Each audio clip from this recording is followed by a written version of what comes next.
Muling umarangkada ang rolling store ng pamanang yaman, produktong Pangasinan sa ilalim ng pamumuno ni Governor Amado Pogi I. Espino III. Unang pinuntahan ngayong taong 2021 ng nasabing programa ay sa bayan ng San Fabian, pangalawa sa bayan ng Santa Maria. Ito ay isang brainchild program ni Governor Amado Pogi I. Espino III na naglalayong matulungan ang mga micro, small and medium enterprises o MSMEs na naapektuhan ng pandemyang COVID-19, kung saan bibilihin ng provincial government ang mga lokal na produkto sa mga MSME sa probinsya at ibebenta din ito sa mismong cost price ng produkto. Sa pangatlong arangkada, nagtungo naman ito sa bayan ng Mabini. Ito ay napakagandang programa kasi actually makakamura yung mga consumer kasi nga mura yung benta ninyo at cost.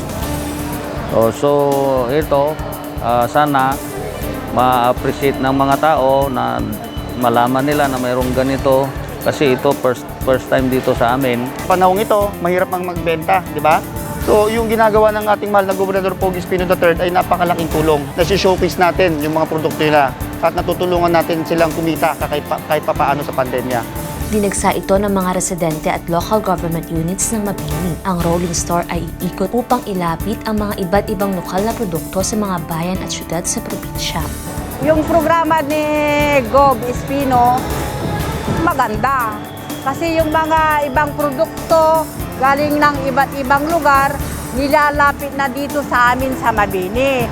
Hindi na kami pupunta sa ibang bayan. Ang mga ganitong programa ay malaking tulong upang manumbalik muli ang sigla ng ekonomiya sa ating probinsya. Liza Ivana Ferrer para sa Capital News TV.